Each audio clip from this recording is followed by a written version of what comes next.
today's topic is factor affecting of pricing decision। मतलब कि हमारे प्राइसिंग जो डिसीजन होता है उसको कौन कौन से फैक्टर अफेक्ट करती हैं। तो there are two types of factor are affecting the pricing decision. Basically pricing decision को दो फैक्टर अफेक्ट करते हैं। एक होता है हमारा इंटरनल फैक्टर, एक बेसिकली होता है हमारा एक्सटर्नल फैक्टर। तो इंटरनल फैक्टर के अंदर भी बहुत सारे फैक्टर आते हैं और एक्सटर्नल फैक्टर के अंदर भी सब फैक्टर आती हैं। इंटरनल फैक्टर के अंदर आता है हमारा ऑब्जेक्टिव ऑफ द फर्म का क्या ऑब्जेक्टिव है। Role of the top management का जो रोल होता है वो हमारे प्राइसिंग डिसीजन को कैसे अफेक्ट करता है। मार्केटिंग मिक्स हमारी कैसे अफेक्ट करती है प्राइसिंग डिसीजन को। प्रोडक्ट डिफरेंटिएशन हमारे प्राइस को कैसे अफेक्ट करता है। फिर आता है हमारा कॉस्ट ऑफ द प्रोडक्ट की कॉस्टिंग या कॉस्ट कैसे अफेक्ट करती है हमारे प्राइसिंग डिसीजन को। एक्सटर्नल फैक्टर्स में हमारे आ जाता है कि डिमांड, पीपल्स की डिमांड कैसे अफेक्ट करती है हमारे फैक्टर डिसीजन को। कॉम्पिटिशन्स के द्वारा कैसे हमारे फैक्टर प्राइसिंग डिसीजन को अफेक्ट किया जा रहा है। सप्लायर्स आ जाता है, सप्लायर्स के थ्रू हमारे प्राइसिंग डिसीजन को कैसे अफेक्ट किया जा रहा है। फिर आता है इकोनॉमिक कंडीशंस, गवर्नमेंट रेगुलेशन में ये सारी फैक्टर्स हमारे प्राइसिंग डिसीजन को अफेक्ट करते हैं।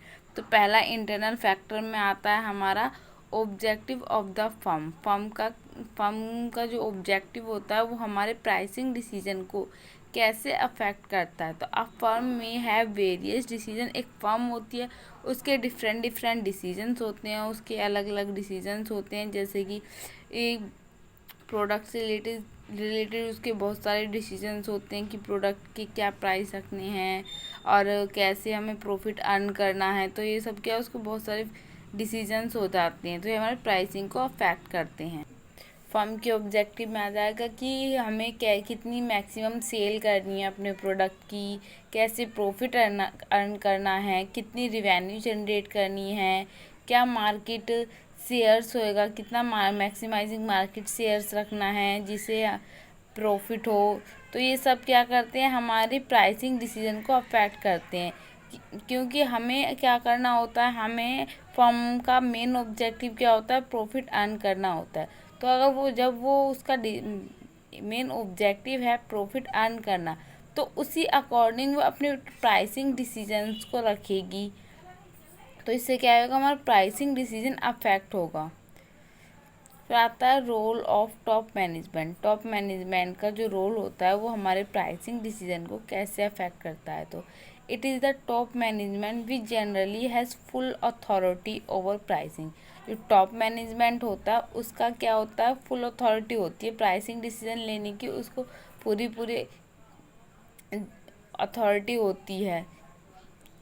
The marketing manager's role is to assist the top management in the pricing determination and administer the pricing within policy laid down by the top management। Pricing decision policies होती है वो top management के द्वारा ली जाती है। तो top management के द्वारा भी हमारे प्राइसिंग डिसीजन को अफेक्ट किया जाता है। फिर आता है हमारा मार्केटिंग मिक्स, मतलब हमारा मार्केटिंग मिक्स कैसे हमारे एक प्राइसिंग डिसीजन को अफेक्ट करता है। तो price is one important element of the marketing mix. Price क्या है, एक इम्पोर्टेंट एलिमेंट है मार्केटिंग मिक्स का। And therefore must contribute with other element. जैसे कि हमें मार्केटिंग मिक्स में कि हम अपने प्रोडक्ट की प्रोडक्शन कॉस्ट कितनी रखें, कैसे प्रोडक्शन करें, उस प्रोडक्ट को प्रमोट किस तरीके से करना है, प्रोडक्ट को कैसे डिस्ट्रीब्यूट करना है। तो ये सब क्या होता है, मार्केटिंग मिक्स होता है। तो ये भी हमारे क्या करती है, प्राइसिंग डिसीजन को अफेक्ट करती है, क्योंकि जो हमारे प्रोडक्शंस और जो प्रमोशन होगा प्रोडक्ट का, जो डिस्ट्रीब्यूशन होगा, उसके अकॉर्डिंग ही हम अपने प्राइसिंग डिसीजन को डिसाइड करेंगे, अपने प्रोडक्ट के प्राइस को रखेंगे। प्रोडक्ट डिफरेंटिएशन कैसे अफेक्ट करता है हमारे प्राइसिंग डिसीजन को। The price of the product depend upon the characteristic of the product. Product differentiation में क्या होता है, मतलब कि डिफरेंट टाइप के प्रोडक्ट होते हैं, तो उसी के अकॉर्डिंग हम अपने प्रोडक्ट की प्राइसिंग भी रखते हैं। मतलब कि जिस तरीके का प्रोडक्ट होगा उसी तरीके का उसका प्राइस रखा जाता है।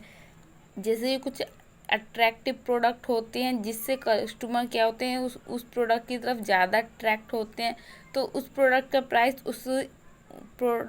का प्राइस कस्टमर की अट्रैक्शन के अकॉर्डिंग चूज़ किया जाएगा। कस्टमर की अट्रैक्शन के अकॉर्डिंग उसका प्राइस रखा जाता है। जितने ज़्यादा, जैसे कि अगर कस्टमर ज़्यादा अट्रैक्ट हो रहे हैं उस प्रोडक्ट की तरफ तो उसका प्राइस क्या बढ़ा देंगे। अगर किसी प्रोडक्ट की तरफ कस्टमर कम अट्रैक्ट हो रहे हैं तो उसका प्राइस क्या कर देंगे, इंक्रीज कर देंगे।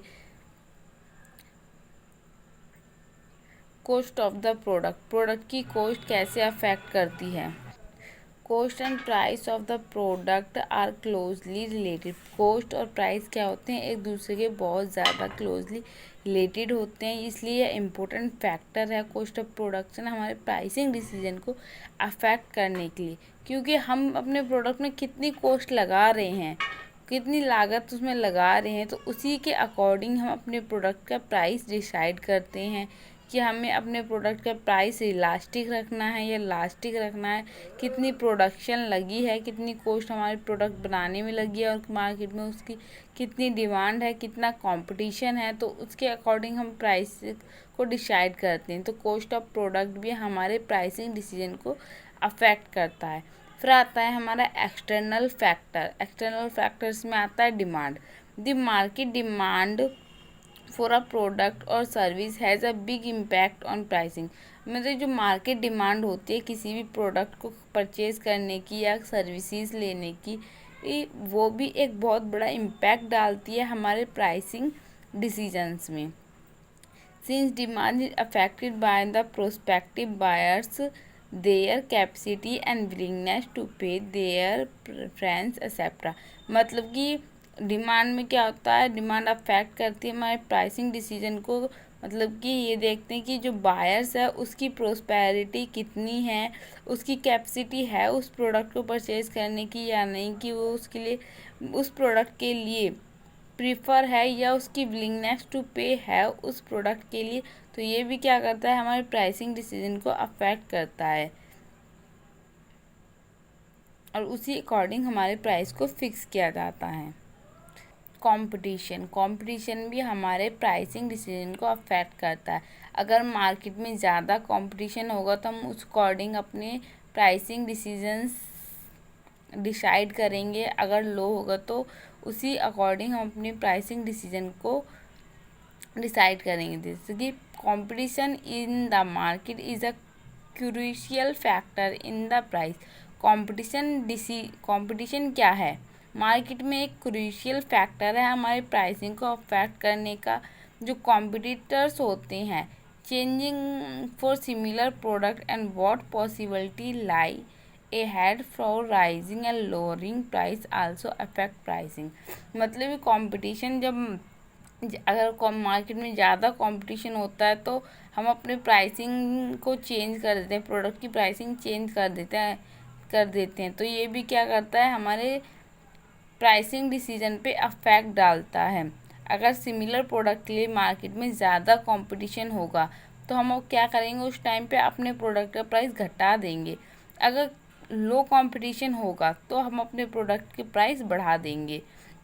बायर्स और सप्लायर्स भी हमारे प्रोडक्ट डिसीजन को अफेक्ट करते हैं।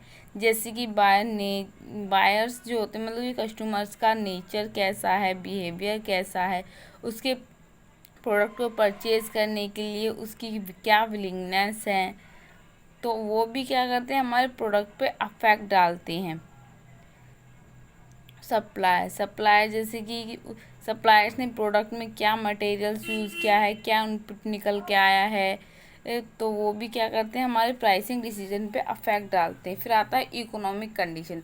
मतलब कि हमारी इकोनॉमिक की कंडीशन कैसी है, ये भी हमारे प्राइसिंग पर एक अफेक्ट डालता है। मतलब कि हमारी इकोनॉमिक का जीडीपी रेट क्या है, इन्फ्लेशन रेट क्या है, इन्फ्लेशन रेट हाई है तो क्या करेंगे, मार्केट प्राइस भी हाई कर देंगे, हम अपने प्रोडक्ट की प्राइसिंग भी ज़्यादा रखेंगे। अगर नॉर्मल है इन्फ्लेशन रेट तो प्राइसिंग जो रहेगी हमारी वो नॉर्मल रहेगी। अगर जीडीपी इंक्रीज़ होती है तो हम अपने प्रोडक्ट की प्राइसिंग भी इंक्रीज़ कर देते हैं। तो ये भी एक इकोनॉमिक डिसीजन भी हमारे प्राइसिंग को अफेक्ट करता है। गवर्नमेंट रेगुलेशन, गवर्नमेंट्स के रूल्स एंड रेगुलेशन भी हमारे प्राइसिंग डिसीजन को अफेक्ट करते हैं, क्योंकि कुछ प्रोडक्ट ऐसे होते हैं जिनकी प्राइसिंग जो होती है गवर्नमेंट के द्वारा रखी जाती है, जिनको हम चेंज नहीं कर सकते। तो क्या होता है, ये भी हमारे प्राइसिंग डिसीजन को अफेक्ट करते हैं।